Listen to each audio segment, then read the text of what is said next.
춘원 이강수 작가의 장편소설 유정, 네 번째 낭독을 시작하겠습니다.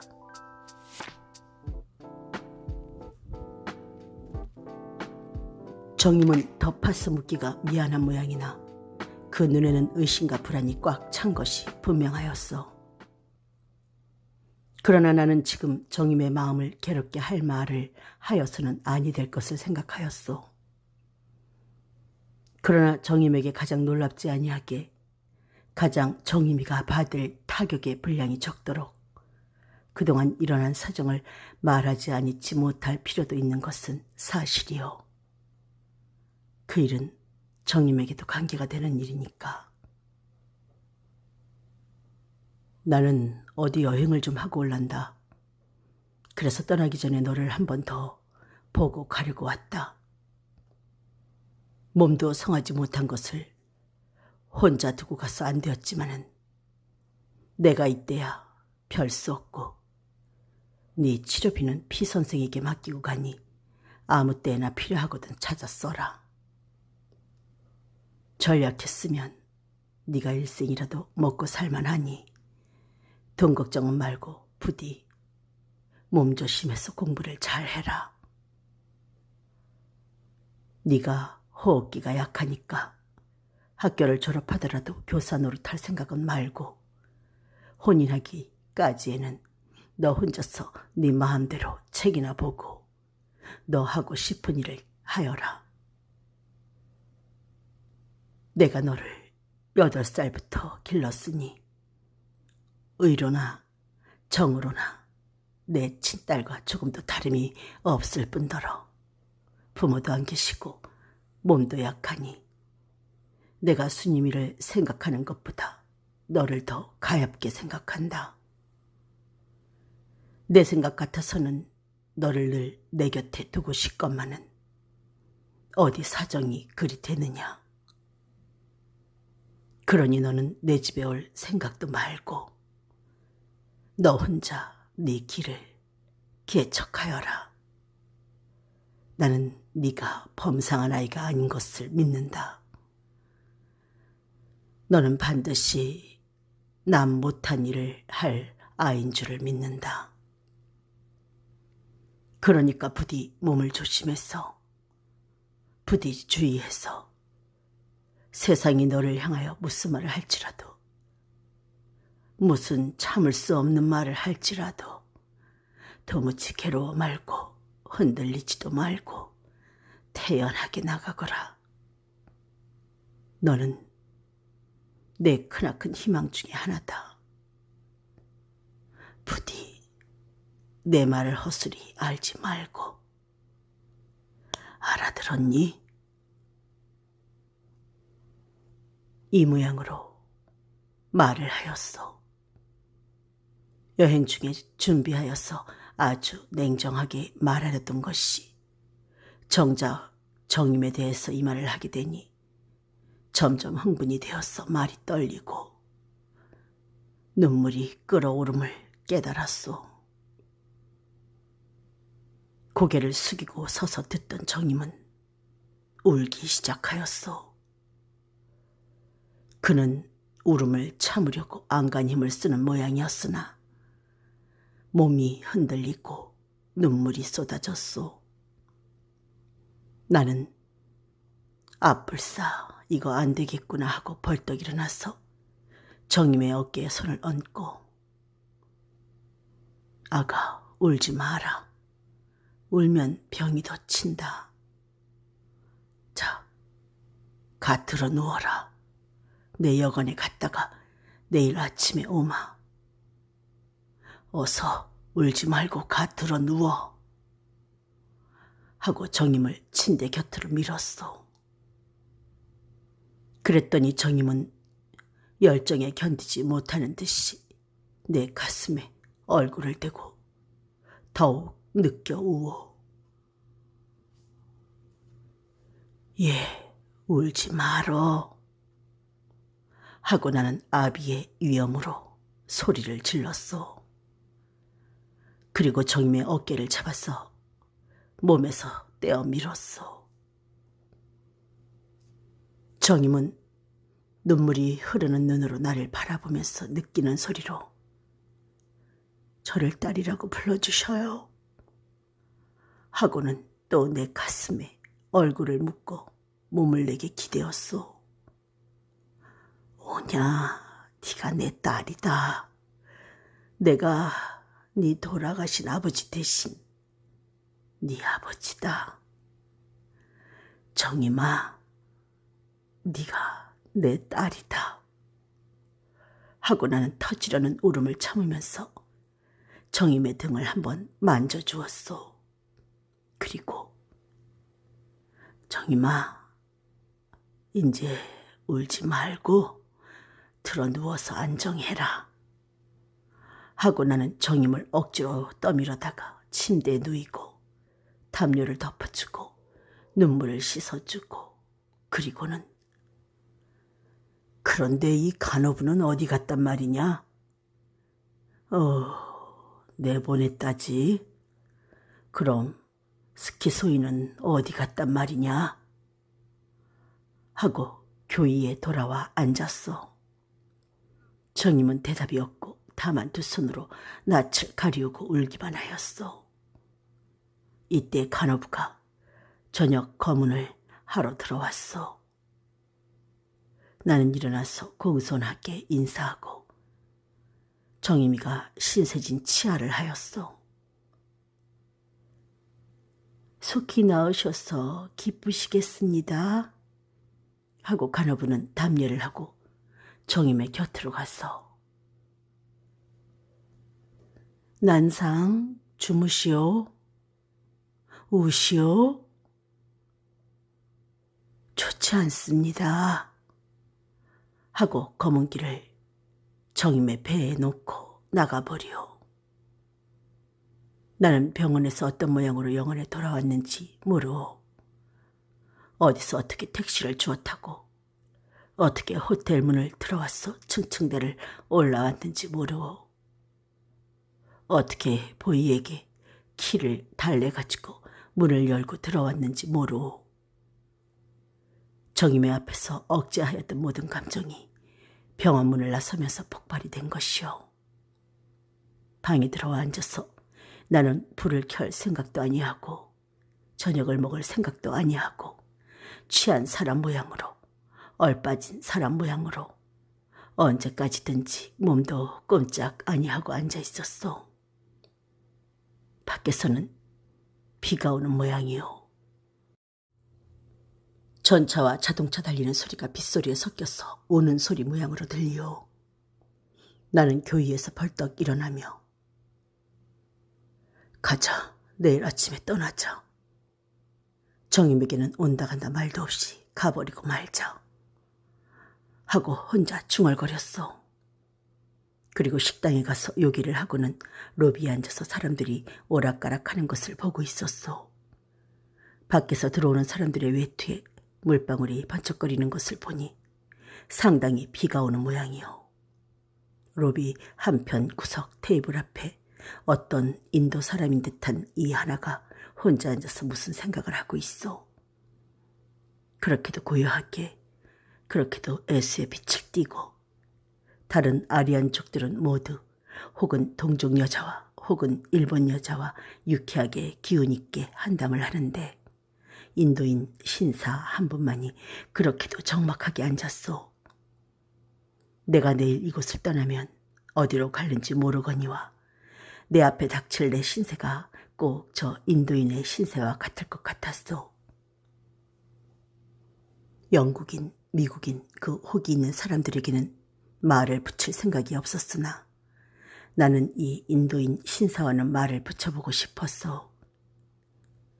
그는 나와는 퍽 가까운 관계를 가지고 있는 것 같았소. 처음 보지만은 정다운 것 같았소.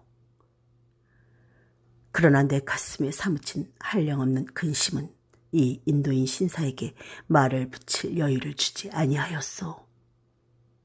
아까 병원에서 정임이가 울고 내 가슴에 안기던 모양이 눈앞에 번쩍하면 내 심장은 형언할 수 없는 격렬함과 불규칙함을 가지고 뛰었소.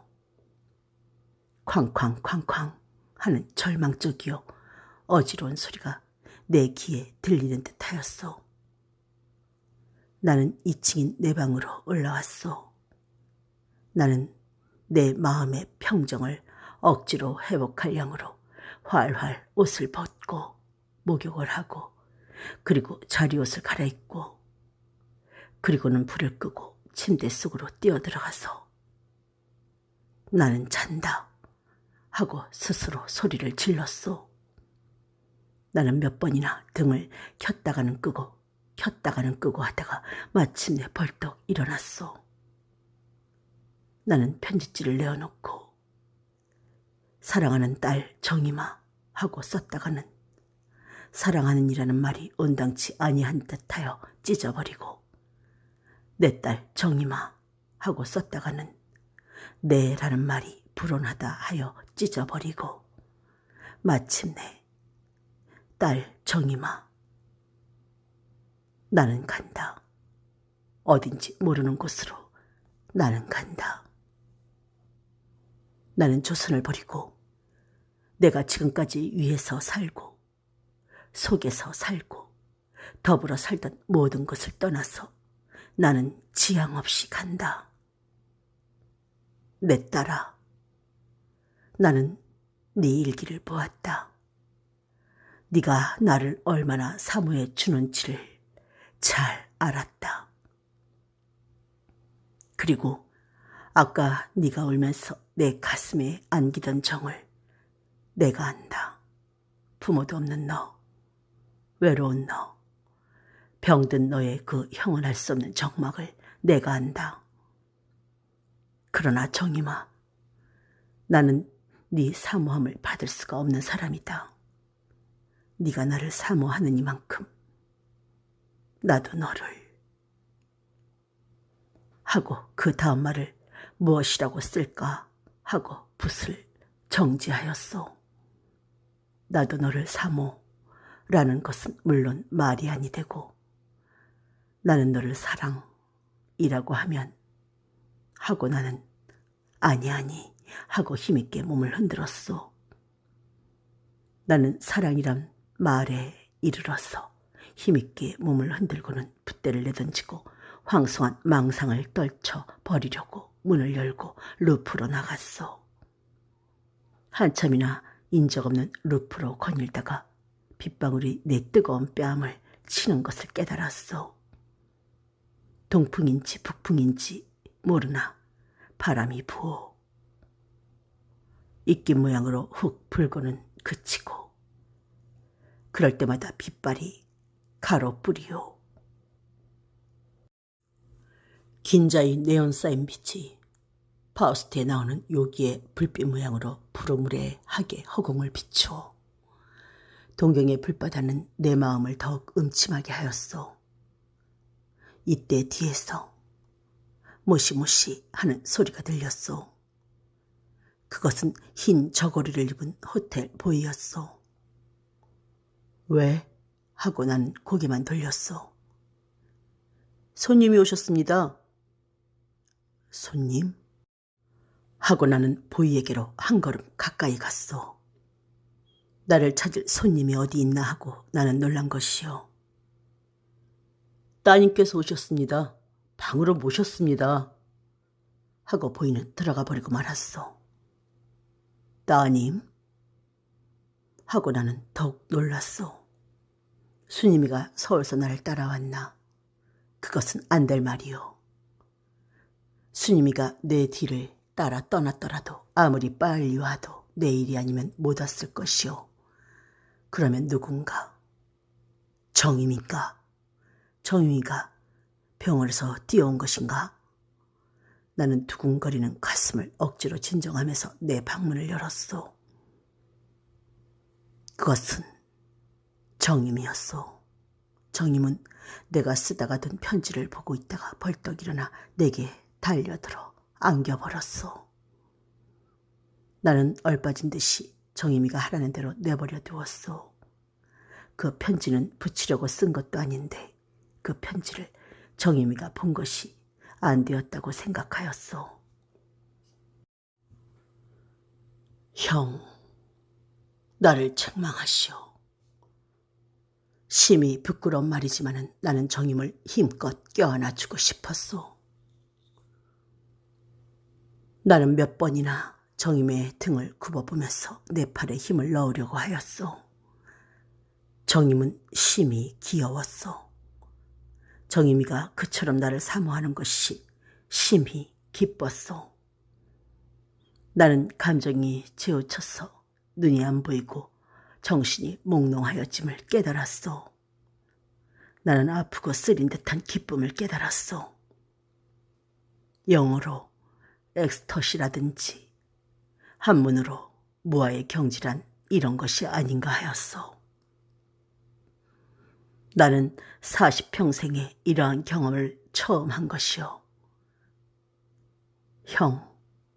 형이 아시다시피 나는 내 아내 이외의 젊은 여성에게 이렇게 안겨본 일이 없소.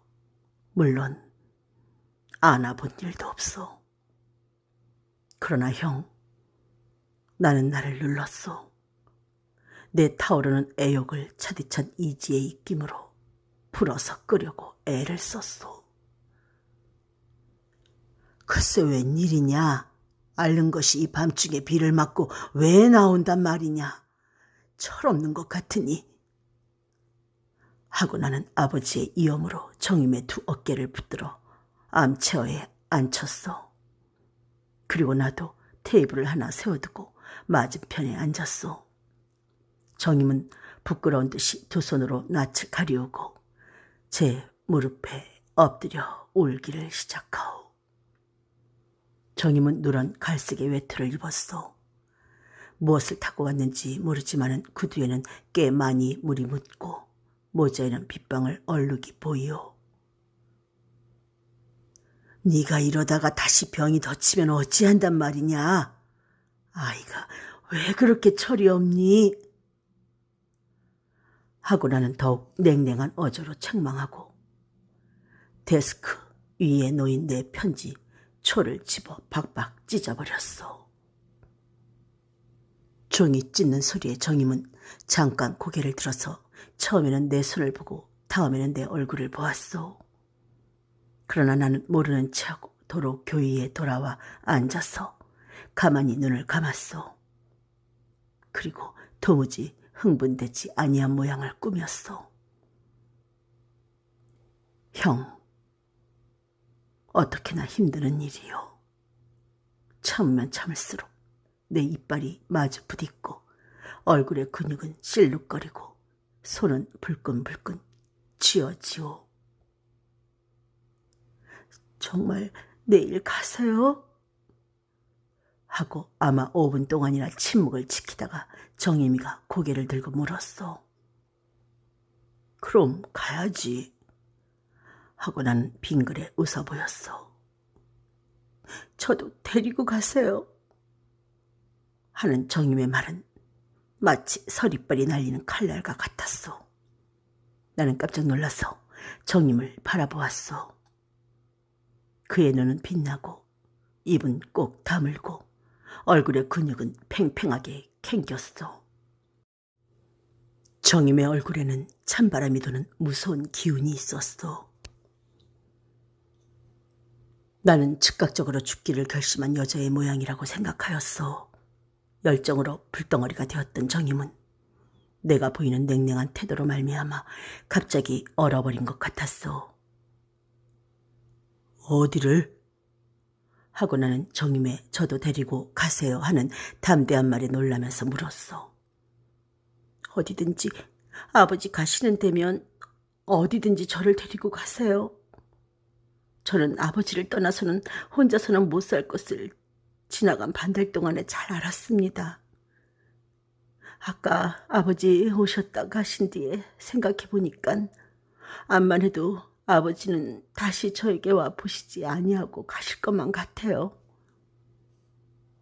그리고 저로 해서 아버지께서는 무슨 큰 타격을 당하신 것만 같으셔요. 처음 배울 적에 벌써 가슴이 뜨끔했습니다. 그리고 여행을 떠나신다는 말씀을 듣고는 반드시 무슨 큰일이 나셨으리라고만 생각했습니다. 그리고 저로 해서 그러신 것만 같고, 저를 버리시고 혼자 가시려는 것만 같고, 그래서 달려왔더니 여기 써놓으신 편지를 보고 그 편지의 다른 말씀은 어찌됐든지 네 일기를 보았다 하신 말씀을 보고는 다 알았습니다. 저와 한 방에 있는 애가 암만 해도 어머니 스파인가 봐요. 제가 입원하기 전에도 제 눈치를 슬슬 보고 또 책상 서랍도 뒤지는 눈치가 보이길래 일기책은 늘 쇠 잠그는 서랍에 넣어두었는데 아마 제가 정신없이 앓고 누웠는 동안에 제 핸드백에서 쇳대를 훔쳐갔던가 봐요. 그래서는 그 일기책을 꺼내서 서울로 보냈나 봐요.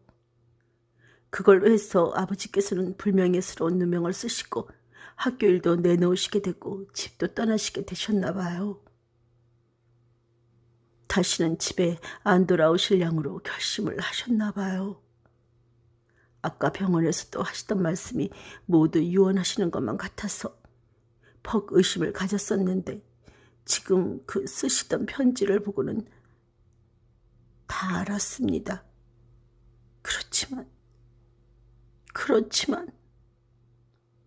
하고 응변으로 내려 말하던 정임은 갑자기 복받치는 열정을 이기지 못하는 듯이 한번 한숨을 지우고 그렇지만 저는 아버지를 따라가요. 절로 해서 아버지께서는 집도 잃으시고 명예도 잃으시고 사업도 잃으시고 인생의 모든 것을 다 잃으셨으니 저는 아버지를 따라가요. 어디를 가시든지. 저는 어린 딸로 아버지를 따라다니다가 아버지께서 먼저 돌아가시면 저도 따라 죽어서 아버지 발밑에 묻힐 테하요. 제가 먼저 죽거든 제가 병이 있으니깐 물론 제가 먼저 죽지요. 죽어도 좋습니다. 병원에서 앓다가 혼자 죽는 건 싫어요. 아버지 곁에서 죽으면 아버지께서 내 딸 정임아 하시고 기해 주시고 불쌍히 여겨주시겠지요. 그리고 제 몸을 어디든지 땅에 묻으시고 사랑하는 내 딸 정임의 무덤이라고 패라도 손수 쓰셔서 세워주시지 않겠습니까? 하고 정임은 비축비축하다가 그만 무릎 위에 엎드져 울고 마오. 나는 다만 죽은 사람 모양으로 반쯤 눈을 감고 앉아 있었소.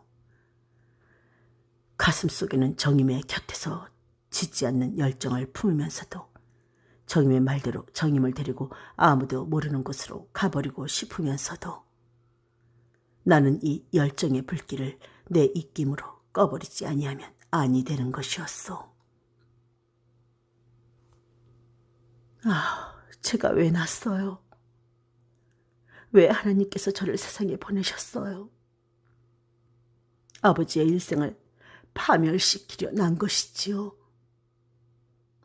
제가 지금 죽어버려서 아버지의 명예를 회복할 수 있다면 저는 죽어버릴 터이하여 기쁘게 죽어버리겠습니다. 제가 8살부터 오늘날까지 받은 은혜를 제 목숨 하나로 갚을 수가 있다면 저는 지금으로 죽어버리겠습니다. 그렇지만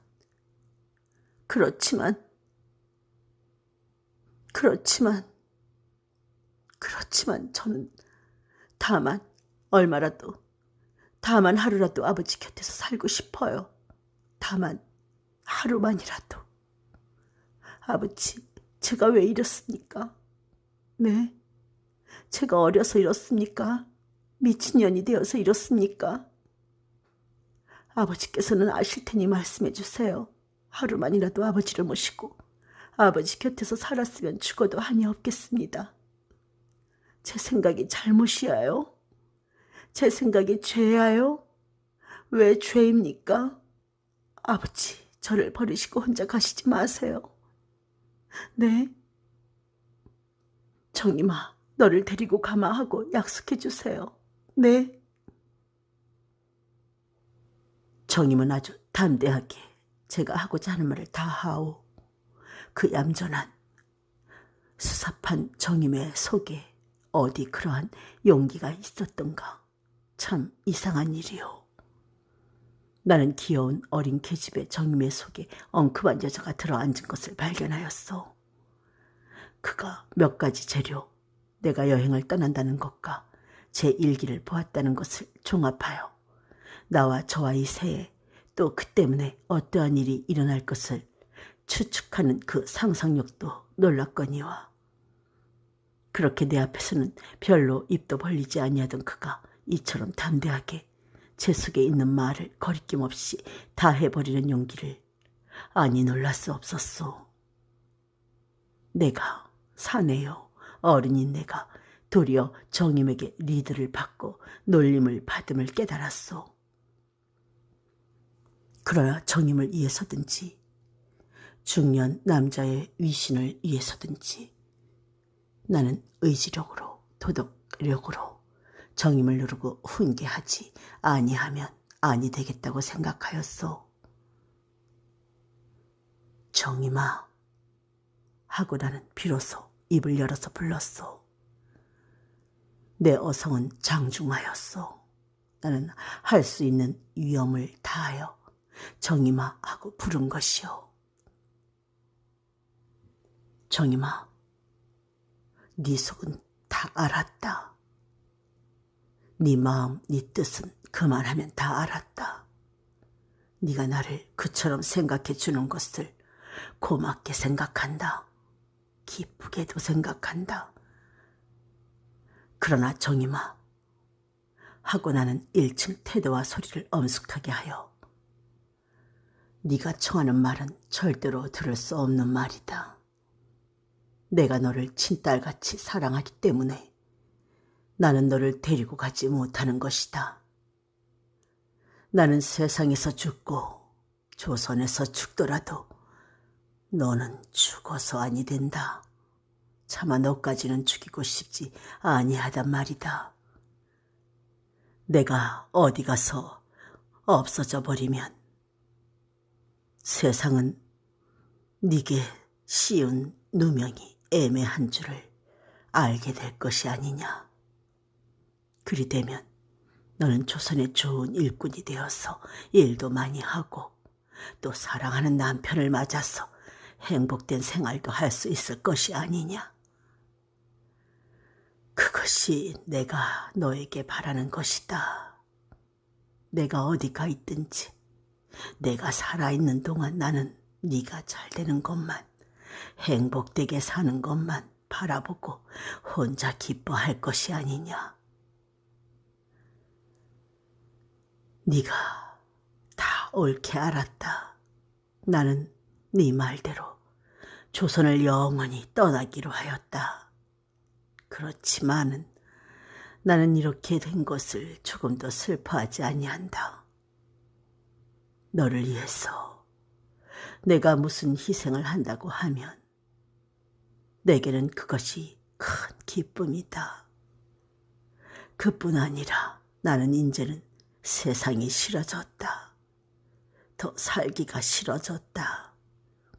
내가 10여 년 동안 전 생명을 바쳐서 교육한 학생들에게까지 배척을 받을 때에는 나는 지금까지 살아온 것을 생각만 하여도 진저리가 난다.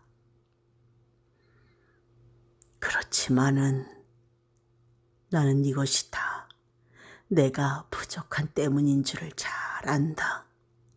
나는 조선을 원망한다든가 내 동포를 원망한다든가 그럴 생각은 없다. 원망을 한다면 나 자신의 부족을 원망할 뿐이다.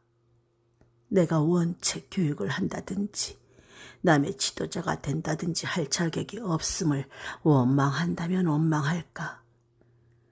내가 어떻게 조선이나 조선 사람을 원망하느냐?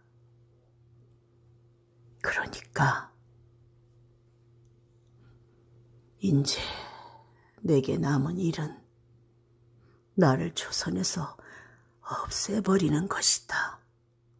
감히 10여 년간 교육가라고 자처해 오던 거짓되고 외람된 생활을 끊어버리는 것이다. 남편 노릇도 못하고 아버지 노릇도 못하는 사람이 남의 스승은 어떻게 되고 지도자는 어떻게 되느냐 하니까 나는 이제 세상을 떠나버리는 것이 조금도 슬프지 아니하고 도리어 몸이 가뿐하고 유쾌해지는 것 같다. 오직 하나 마음에 걸리는 것은 내 선배요 사랑하는 동지이던 남선생의 유일한 혈육이던 너에게다가 유명을 씌우고 가는 것이다. 그게 어디 아버지 잘못입니까? 하고 정임은 입술을 깨물었어. 모두 제가 철이 없어서 저 때문에 하고 정임은 몸을 떨고 울었어. 아니, 그렇게 생각하지 마라. 내가 지금 세상을 버릴 때 무슨 기쁨이 한 가지 남는 것이 있다고 하면 너 하나가, 이 세상에서 오직 너 하나가 나를 따라주는 것이다.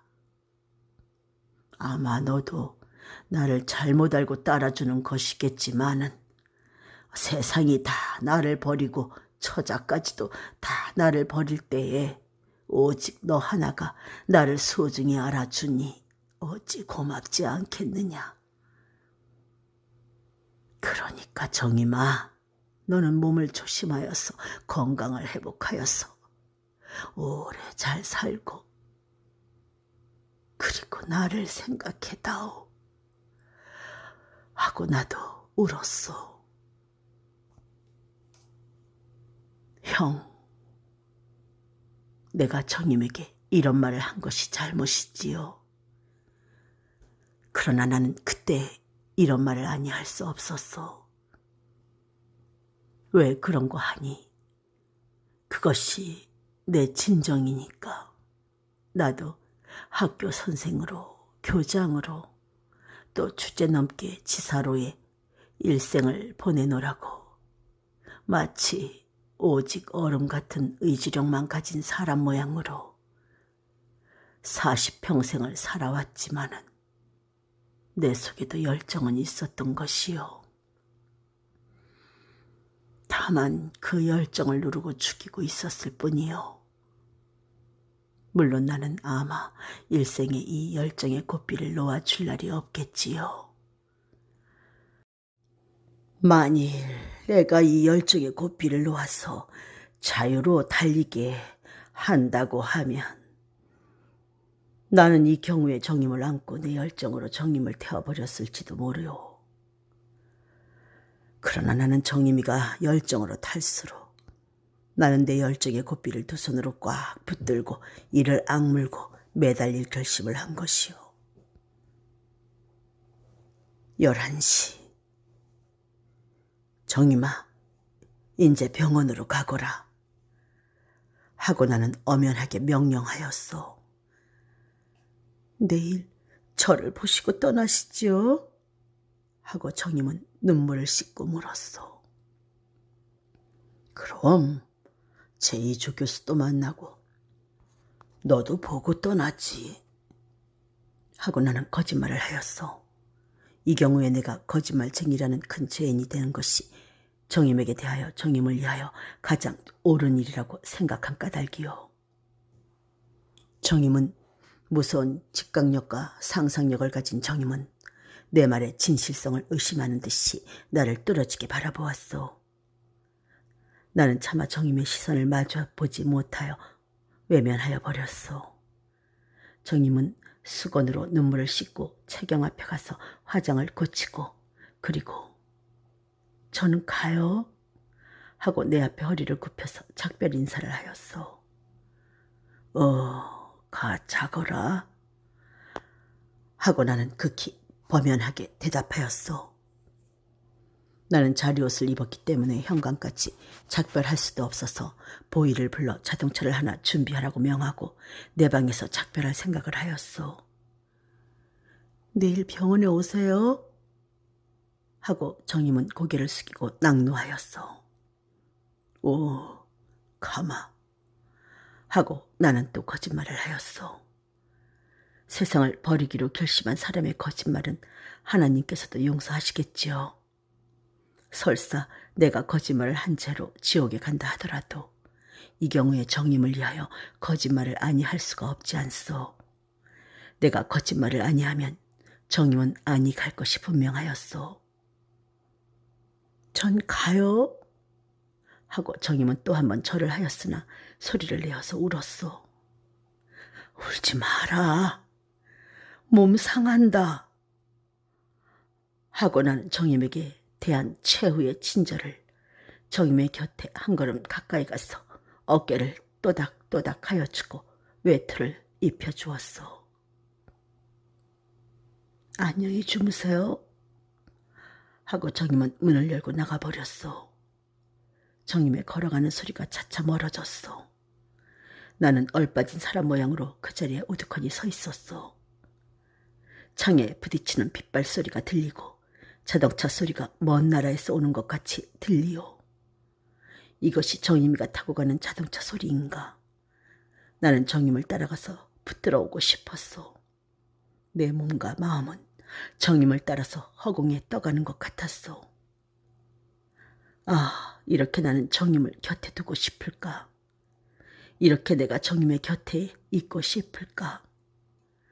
그러하건만은 나는 정임을 떼어버리고 가지 아니하면 아니 된다. 그것은 애끓는 일이다. 기막히는 일이다. 그러나 내 도덕적 책임은 엄정하게 그렇게 명령하지 않느냐. 나는 이 도덕적 책임의 명령, 그것은 더위가 없는 명령이다. 탈 것만치라도 휘어서는 아니 된다. 그러나 정임이가 호텔 현관까지 자동차를 타기 전에 한 번만 더 바라보는 것도 못할 일일까? 한 번만, 잠깐만 더 바라보는 것도 못할 일일까? 잠깐만, 1분만, 아니 1초만, 한 시그마라는 극히 짧은 동안만 바라보는 것도 못할 일일까? 아니, 정임을 한 시그마 동안만 더 보고 싶다. 나는 이렇게 생각하고 벌떡 일어나서 도어의 핸들에 손을 대었소. 안 된다. 옳지 않다. 하고 나는 내 소파에 돌아와서 털썩 몸을 던졌소. 최후의 순간이 아니냐. 최후의 순간에 용감히 이겨야 할 것이 아니냐. 아서라, 아서라. 하고 나는 혼자 주먹을 불끈불끈 쥐었소. 이때 짜박짜박하고 걸어오는 소리가 들리오. 내 가슴은 쌍방망이로 두들기는 것 같이 뛰었소. 설마 정임일까? 하면서도 나는 숨을 죽이고 귀를 기울였소. 그 발자국 소리는 분명 내 문 앞에 와서 그쳤소. 그리고는 소리가 없었소. 내 귀의 한각일까? 하고 나는 한숨을 내쉬었소. 그러나 다음 순간 또 두어 번 문을 두드리는 소리가 들렸소. 예스. 하고 나는 대답하고 문을 바라보았소. 문이 열렸소. 들어오는 이는 정임이었소. 웬일이냐? 하고 나는 엄숙한 태도를 지었소. 그것으로 1초에 1천분지 1이라도 다시 한번 보고 싶던 정임을 보고 기쁨을 카무플라주한 것이오.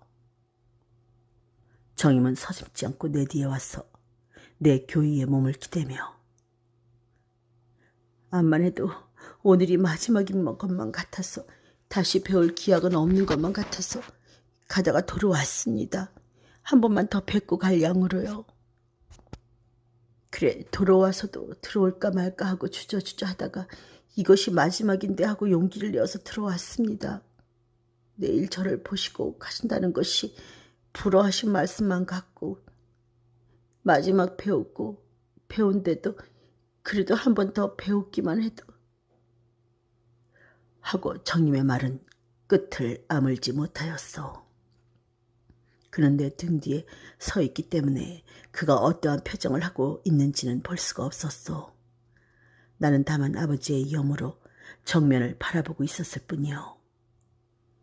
정임아, 나도 네가 보고 싶었다. 네 뒤를 따라가고 싶었다. 내 몸과 마음은 네 뒤를 따라서 허공으로 날았다. 나는 너를 한 초에 처음 본 지 1 동안이라도 한 번 더 보고 싶었다. 정임아, 내 진정은 너를 언제든지 내 곁에 두고 싶다. 정임아, 지금 내 생명이 가진 것은 오직 너뿐이다. 이런 말이라도 하고 싶었소. 그러나 이런 말을 하여서는 아니되오. 만일 내가 이런 말을 하여 준다면 정임이가 기뻐하겠지요. 그러나 나는 정임이에게 이런 기쁨을 주어서는 아니되오. 나는 어디까지든지 아버지의 위엄, 아버지의 냉정함을 아니 지켜서는 아니되오. 그렇지만은 내 가슴에 타오르는 이름 지을 수 없는 열정의 불길은 내 이성과 의지력을 태워버리려 하오. 나는 눈이 아뜩아뜩함을 깨닫소. 나는 내 생명의 불길이 깜빡깜빡함을 깨닫소. 그렇지만은 나는 이 도덕적 책임의 무상 명령의 발령자인 쓴 잔을 마시지 아니하여서는 아니 되는 것이요. 산, 바위. 나는 정신을 가다듬어서 이것을 염하였소. 그러나 열정의 파도가 치는 곳은 산은 움직이지 아니하오. 바위는 흔들리지 아니하오. 태산과 반석이 그 흰 불길에 타서 재가 되지는 아니하오. 인생의 모든 힘 가운데 열정보다 더 폭력적인 것이 어디 있어? 아마도 우주의 모든 힘 가운데 사람의 열정과 같이 폭력적, 불가항력적인 것은 없으리라. 내성, 병력, 글쎄 그것에나 비길까? 차라리 천체가 수학적으로 계산할 수 없는 비상한 속력을 가지고 마주 달려들어서 우리의 귀로 들을 수 없는 큰 소리와 우리가 굳다고 일컫는 금강석이라도 증기를 만들고야 말 만한 열을 발하는 충돌의 순간에나 비길까? 형, 사람이라는 존재가 우주의 모든 존재 중에 가장 비상한 존재인 것 모양으로 사람의 열정의 힘은 우주의 모든 신비한 힘 가운데 가장 신비한 힘이 아니겠소. 대체 우주의 모든 힘은 그것이 아무리 큰 힘이라고 하더라도 저 자신을 깨트리는 것은 없소. 그렇지만은 사람이라는 존재의 열정은 능히 제 생명을 깨트려 가루를 만들고 제 생명을 살라서 소지를 올리지 아니하오. 여보, 대체 이에서 더 폭력이요, 신비적인 것이 어디 있단 말이요. 이때 내 상태, 어깨 뒤에서 열정으로 타고 섰는 정임을 느끼는 내 상태는 바야흐로 대폭발, 대충돌을 기다리는 아슬아슬한 때가 아니었소. 만일 조금만이라도 내가 내 열정의 고삐를 늦춤을 준다고 하면 무서운 대폭발이 일어났을 것이요. 정임아, 하고 나는 충분히 마음을 진정해 가지고 고개를 옆으로 돌려 정임의 얼굴을 찾았어.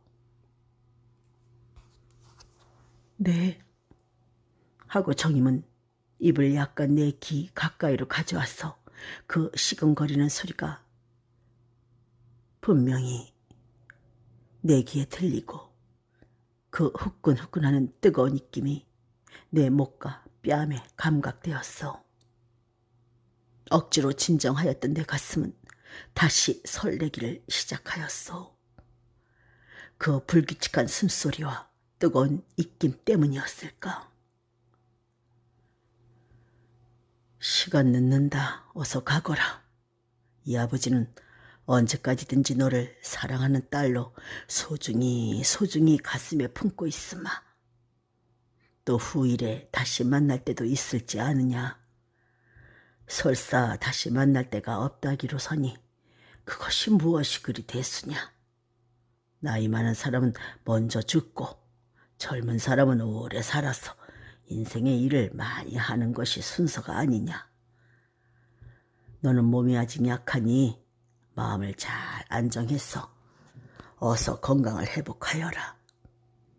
그리고 굳세게 힘있게 살아다오. 조선은 사람을 구한다. 나 같은 사람은 이제 조선서 더 일할 자격을 잃어버린 사람이지만은 너야 어떠냐?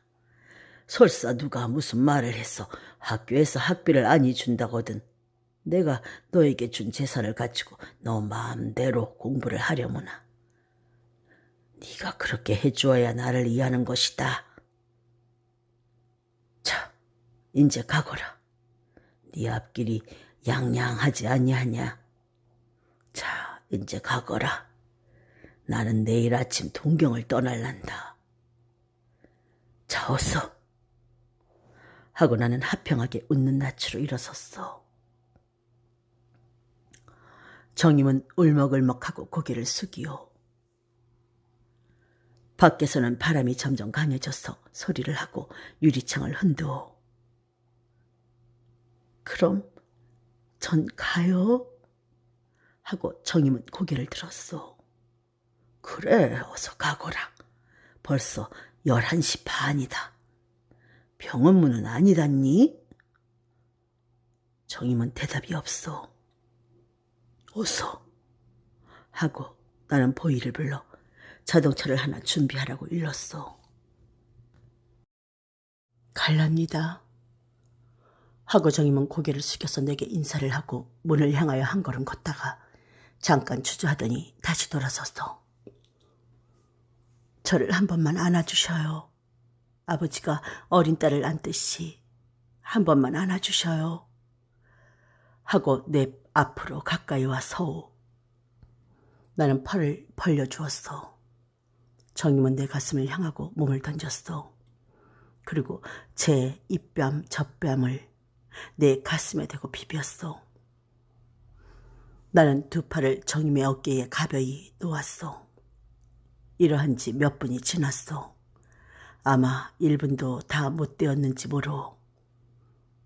정임은 내 가슴에서 고개를 들어 나를 뚫어지게 우러러보더니 다시 내 가슴에 낯을 대더니 아마 내 심장이 무섭게 뛰는 소리를 정임은 들었을 것이요.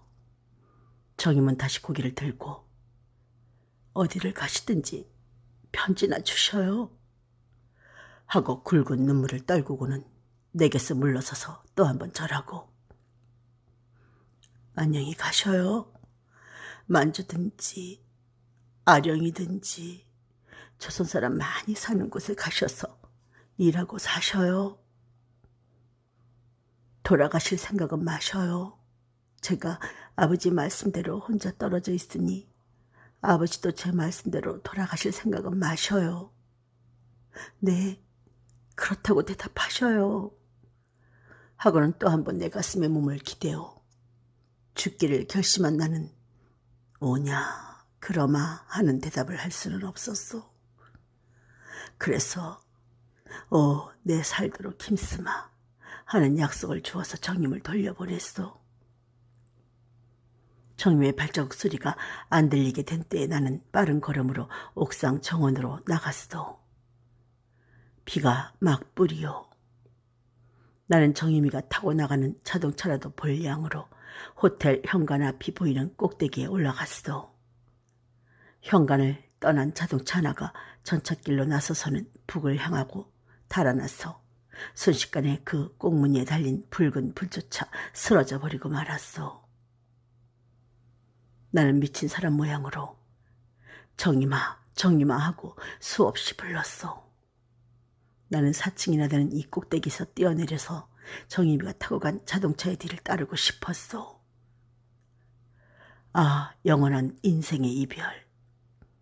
나는 그 옥상에 얼마나 오래 섰던지를 모르오. 내 머리와 낫과 베스로브에서는 물이 흐르오. 방에 들어오니 정임이가 끼치고 간 향기와 추억만 남았소. 나는 방 안 구석구석에 정임의 모양이 보이는 것을 깨달았소.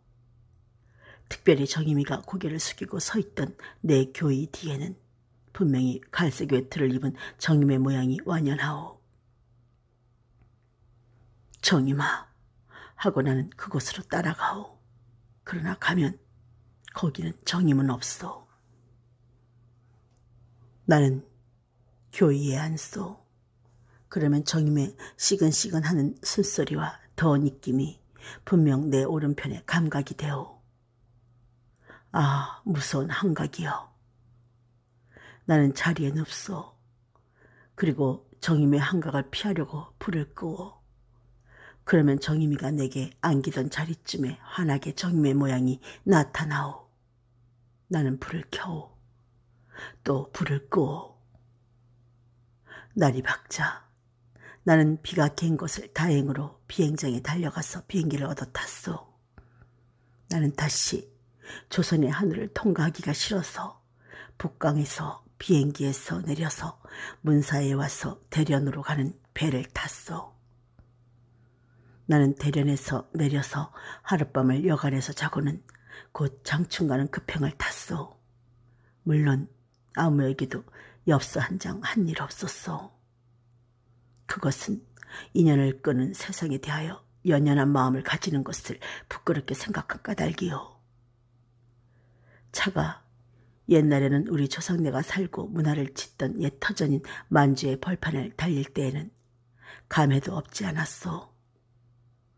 그러나 나는 지금 그런 한가한 감상을 쓸 겨를이 없소. 내가 믿고 가는 곳은 하얼빈에 있는 어떤 친구요.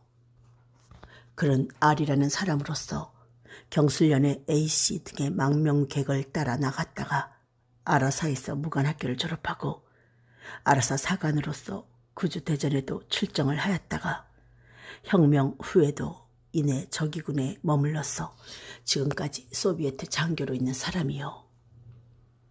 지금은 육군 소장이라던가. 나는 하얼빈에 그 사람을 찾아가는 것이요. 그 사람을 찾아야 아라사에 들어갈 여행권을 얻을 것이요. 여행권을 얻어야 내가 평소에 이상하게도 그리워하던 바이칼호를 볼 것이요. 하얼빈에 내린 것은 해가 뉘엿뉘엿 넘어가는 석양이었소. 나는 안중근이 2등 방문을 쏜 것이 어딘가 하고 벌판과 같이 넓은 플랫폼에 내렸소. 과연 국제도시라 서양 사람, 중국 사람, 일본 사람이 각기 제 말로 짓거리오. 아, 조선 사람도 있을 것이오마는 다들 양복을 입거나 청복을 입거나 하고 또 사람이 많은 곳에서는 말도 잘 하지 아니하여 아무쪼록 조선 사람이라는 것을 표시하지 아니하는 판이라 그 골격과 표정을 살피기 전에는 어느 것이 조선 사람인지 알 길이 없어. 아마 허름하게 차리고 기운 없이 비창한 빛을 띠고 사람의 눈을 슬슬 피하는 저 순하게 생긴 사람들이 조선 사람이겠지요. 언제나 한번 가는 곳마다 동양이든지 서양이든지 나는 조선 사람이요 하고 뽐내고 다닐 날이 있을까 하면 눈물이 나오. 더구나 하얼빈과 같은 각색 인종이 모여서 생존 경쟁을 하는 마당에 서서 이런 비감이 간절하오. 아, 이 불쌍한 유랑의 무리 중에 나도 하나를 더 보태는가 하면 눈물을 씻지 아니할 수 없었소. 나는 역에서 나와 어떤 아라사 병정 하나를 붙들고 아래 아라사 이름을 불렀소. 그리고 아느냐고 영어로 물었어. 그 병정은 내 말을 잘못 알아들었는지 또는 아를 모르는지 무엇이라고 아라사 말로 짓거리는 모양이나 나는 물론 그것을 알아들을 수가 없었어. 그러나 나는 그 병정의 표정에서 내게 호의를 가진 것을 짐작하고 한 번 더 분명히 요십 알렉산드로 비치 리가이라고 불러보았어. 그 병정은 빙그레 웃고 고개를 흔들어 이 두 외국 사람의 이상한 교섭에 흥미를 가지고 여러 아라사 병정과 동양 사람들이 10여인이나 우리 주위에 모여두어 그 병정이 나를 바라보고 또 한 번 그 이름을 불러보라는 모양 같기로 나는 이번에는 아래 아라사 이름에 제너럴이라는 말을 붙여 불러보았어. 그랬더니 어떤 다른 병정이 뛰어들며 게네라우 리가이 하고 안다는 표정을 하오. 게네라우라는 것이 아마 아라사 말로 장군이란 말인가 하였소. 예스, 예스 하고 나는 기쁘게 대답하였어. 그리고는 아라사 병정들끼리 무예라고 짓거리더니 그 중에 한 병정이 나서면서 고개를 끄덕끄덕하고 제가 마차 하나를 불러서 나를 태우고 저도 타고 어디로 달려가오. 그 아라사 병정은 친절히 알지도 못하는 말로 이것저것을 가리키면서 설명을 하더니 내가 못 알아듣는 줄을 생각하고 내 어깨를 툭 치고 웃어. 어린애와 같이 순한 사람들이구나 하고 나는 고맙다는 표로 고개만 끄덕끄덕하였어.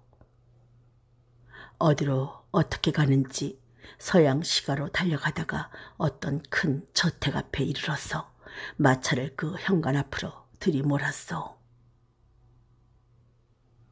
현관에서는 종졸이 나왔어.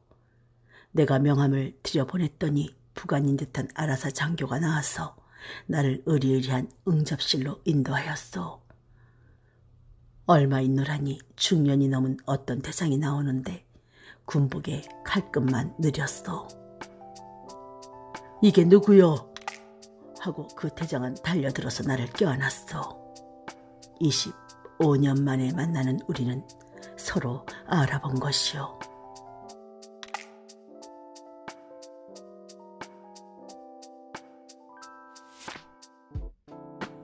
유정 4번째 낭독을 마치겠습니다. 감사합니다.